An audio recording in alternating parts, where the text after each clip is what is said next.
ዳጣም ናታን ስላኮረፋት በመኝታ ክፍል ተደብቃ እያሳለፈች ነው። ታዲያ ውሃ ምን ሆነች ነው ስትልም ጠይቃታለች። ይህ ናታን ጠግቧል። ማንኛውም ሂጅና መውደድ በአንተ አልተጀመረም ስትይ ተናገሪልኝ በማለት ውሃን ትለካታለች። ውሃ እየተባለችውን ትታ ያልተባለችውን ተናገረች። በእርግጥ መልእክቱ እየተሳሳተ ነበረ። ዳጣ የፍቅር ጥያቄ ቀርቦለት ናታን የፍቅር ጥያቄዋን አልቀበልም አይነት ነገር እንድትረዳ አድርገው ነበረ። ከወይዘሮ ማርታና ከአቤጌል መካከል ውሃ የተናገረችው። ወይዘሮ ማርታ ይህንን ሲሰሙ ክፉኛ ተደናገጡ። ለማንኛውም ዳጣ ክፍል 40 ምን አዲስ ነገር አለ? አብረን የምንከታተል ይሆናል። ወደ ቪዲዮ ወሰድኳችሁ። ባለፈው ክፍል አርጁ በአቤጌል ምክንያት ቤት ድረስ በመምጣት ናታንን ሊማታ እጆቹን ለቦክስ አዘጋጅቶ ተሰልፎ ነበረ። ጀግናዋ ዳጣ ግን በሁለታቸው የተጀመረው መፋጠጥ አቤጌልን ልታሳምንለት እንደምትችልና በዚህ ሁኔታ ቢመጣ ምናልባትም ወደ እስር ቤት ሊወረወር እንደሚችልም አስረዳችሁ። አርጁ ስሜታዊ ሆኖ ናታን ላይ ጉዳት ለማድረስ ክፉኛ ጥረት አድርጓል። ዳጣ ግን ያራድዬ ልጅ እያለች እያባበለች ወደ ውጭ እንዲወጣ አደረገችው። ታዲያ በዚህ ምክንያት ከናታን ላይ ሊደርስበት የነበረው ጉዳት እንዲሁም አርጁ ወደ እስር ቤት ይወረወር የነበረውን ነገር እንዲረግብ ወይም እንዲበርድ አስደርጋለች። ኛው እንግዲህ ዛሬ ወደ አዲሱ ቤታቸው ተቀላቅለዋል። አዲሱ ቤታቸው በጣም የሚያምርና ውብና ድንቅ ነው።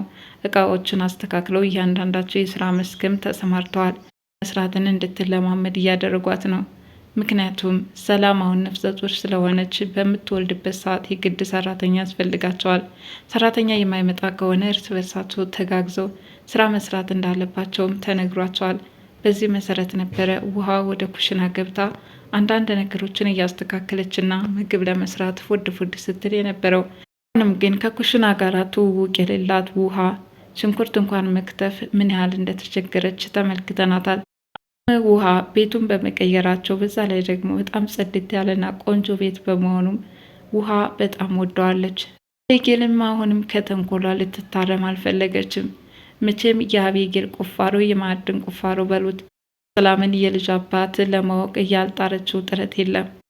አባባ ጋር ስታወራ ሰምቻታለሁ እያለች አሁንም አባቷን በጥርጣሬ መመልከት ጀምራለች። እንግዲህ ዛሬ ላይ አባዬ ስለሌለ አቷ እውነታውን አስረዳታለሁ ስትልም አስባለች።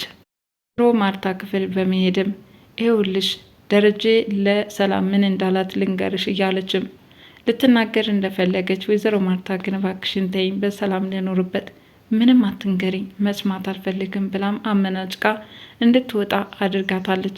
አቤጌል ግን እዛ በር ላይ ተለጥፋ ያዳመጠችውን ነገር ሙሉ በሙሉ ለመናገር ፈልጋ ነበረ። ታዲያ አሁን ላይ ወይዘሮ ማርታ ወደ ዱባይ የሄደችበትን አጋጣሚ ስንት ወር ሆነው ስትልም ጠይቃለች። ምክንያቱም እናቷ ወደ ዱባይ ባመራችበት ሰዓት ከሰላም ጋር አብረው አደሩ የሚል ስጋት ስለነበራት ነበረ። ሆኖም ይህንን የሰማው ናታን ግን በጣም ታሳዝኛለሽ፣ እንዴት አባትሽን በዚህ ልክ ትጠረጥሪዋለሽ? ሆን እያወቅሽ ዝም ማለት ነበረብሽ። ይኸውልሽ ጥሩ ተፈጥሮ እንኳን ቢሆን የአባትሽን ገመና መደበቅ የልጅ ግዴታሽ ነው በማለት ናታን ለአቤጌል ትምህርት እየሰጣት ነበረ። አቤጌል ግን በፍጹም ብላለች። ምክንያቱም ምንም ባስብ አይመለከታችሁም፣ አያገባችሁም፣ ስለዚህ እኔን አትናገሬ ስትልም ናታንን ሰድበዋለች። ናታን እንደተለመደው የፍቅር ጥያቄ ለዳጣ እያቀረበላት ነው። ዳጣ በፍጹም አይሆንም ናታ በማለትም እምቢው ብለዋለች። ታዲያ በዚህ ተስፋ የቆረጠው ናታንም ለሰላም ስሞታ ሲነግራት ነበረ። የዳጣ ነገር ምንም አልገባህ ብሎኛል፣ በተደጋጋሚ ጠይቃት መልሷ በተመሳሳይ ነው። አሁንም የፍቅር ጥያቄን መቀበል እንደማትፈልግ ነግራኛለች ይላታል። ሰላም ግን በዳጣና በናታን የፍቅር ግንኙነት እንዲመሰረት ያላት ፍላጎት ከፍተኛ ከመሆኑ የተነሳ ሁሉንም ለእኔ ተው፣ ዳጣን ያሳምናታለሁ፣ ሴቶች ችግር አለብን፣ ምናልባትም እየተግደረደረች ይሆናል፣ በተደጋጋሚ ባለመሰልቸት ጠይቃት አለችው። በተደጋጋሚ ቢጠይቃትም ከዳጣ የሚመጣለት መልስ ግን የፍቅር ጥያቄ ለመቀበል ዝግጁ እንዳልሆነችም ይነግራታል። ታዩ በቃ ፍቅረኛሞች ባንሆንም እህቴ ሆና ትቀጥላለች፣ ዳጣ ማለት እህቴ ነች ሲልም ለሰላም ነግሯታል። ለምናታን በጭራሽ ተስፋ መቁረጥ ብሎ ነገር የለም። ለማንኛውም አንድ ምክረ ሀሳብ ልነግርህ ፈልጋለሁኝ። ይኸውልህ ዳጣን የራስም ለማድረግ ምን ታደርጋለህ መሰለህ በማለት ነገረችው። እሱም እንግዲህ ለአንድ ለሁለት ቀን እንዲያኮርፋትና ከዛም ዳጣ የሚሰማትን ስሜት ማዳመጥ ነበረ። ሆኖም እንዴት ከመሬት ተነስቼ ወይም ደግሞ ገና ፍቅሬን አልተቀበለችኝም ብዬ ላኮርፋት እችላለሁ ይላል። ነገርኩህን አድርግ፣ ከዛ በኋላ ዳጣ የምትለውን እንሰማታለን ስትልም ሰላም መክረዋለች። እንግዲህ በዚህ መሰረት ከአቤጌል ጋር እያወሩ ሳለ አቶ ደረጀ እያወሩ ባሉበት ሰዓት ወዲያውኑም መጥተው ያወራሉ። በጣም ተቀላቀለቻቸው። እንደተለመደው ከናታን ጋር ለመቀላለድ ፈለገች። አባህ የሚል አማርኛ አንስታ ትናገራለች።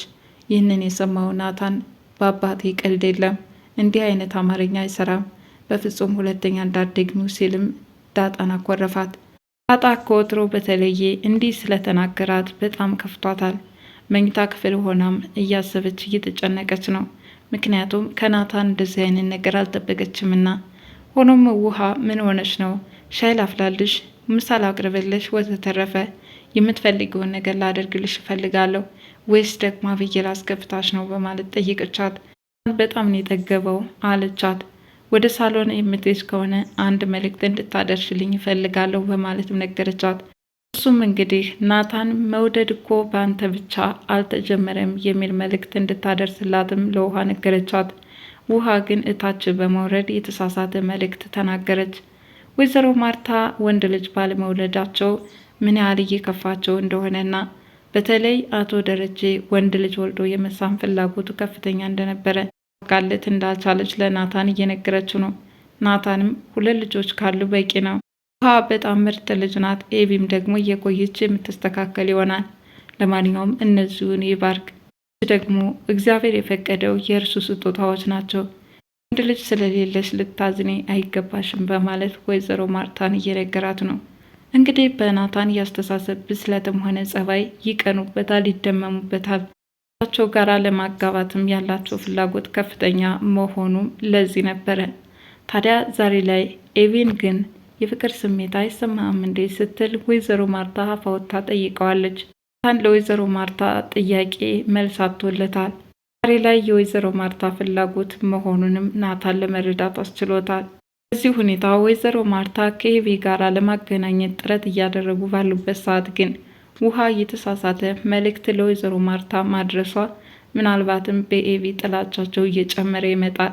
ዛሬ ላይ ለልጅ ስል ዳጣን ተከራይተን እንድትኖር የማናደርገው ጸባይ ሙሉ በሙሉ እየተቀየረውም ለዚህ ነው። ልጅን ከማጣ ዳጣን ተከራይታ እንድትኖር እናድርጋት እንዳለች ሁሉ ሀሳቧን የሚያጸና የውሃ ንግግር ግን ነገሮችን ይቀይሩታል ብዬ ተስፋ አደርጋለሁ። ውሃ ንግግር ናታንን ክፉኛ አስደንግጦታል። እውነትም ከዳጣ የፍቅር ጥያቄ ይቀርብልኝ ይሆን ብሎ ያስባል። ውሃ የተሳሳተ ንግግር ብሎ ሊያምን ይችላል። ለማንኛውም በዛሬው ክፍል እንግዲህ ፍጥጫው እንደቀጠለ ነው።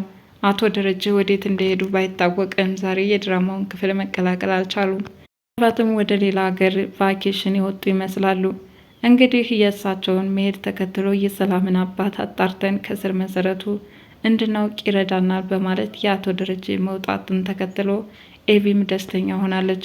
ኤቪ ምርምር እውነትም አቶ ደረጀ መሆኑን እውነታውን እየደረሰችበት መጥታለችና ወይዘሮ ማርታ ብለው ከሰማትና ለማዳመጥ ዝግጁ ከሆኑ ቤታቸው እጅግ አደገኛ ነገር ሊፈጠር ይችላል። አቶ ደረጀ በፍርሃት ቆፈን ተሸብበው ይህ ሚስጥር ከኔና ካንቺ በስተቀር ለማንም እንዳይወጣ እያሉ ያስጠነቀቁበትን የዳጣን ታሪክ በሙሉ ባታውቅም በከፊል እየደረሰችበት የመጣችው አቤጌል ቀጣይ ሙሉ ታሪካቸውን ስትሰማ ምን ሊሰማት ይችል ይሆን? በቀጣይ ክፍል ተከታትዬ የማቀርብላችሁ ይሆናል። ለዛሬ ዳጣ ድራማ ክፍል 40 ይህንን ይመስል ነበረ። ለቻናሌ አዲስ የሆናችሁ ላይክ፣ ሼር፣ ሰብስክራይብ በማድረግ ቤተሰብ እንድትሆኑ በትህትና ጠይቃለሁ። ባይ ባይ።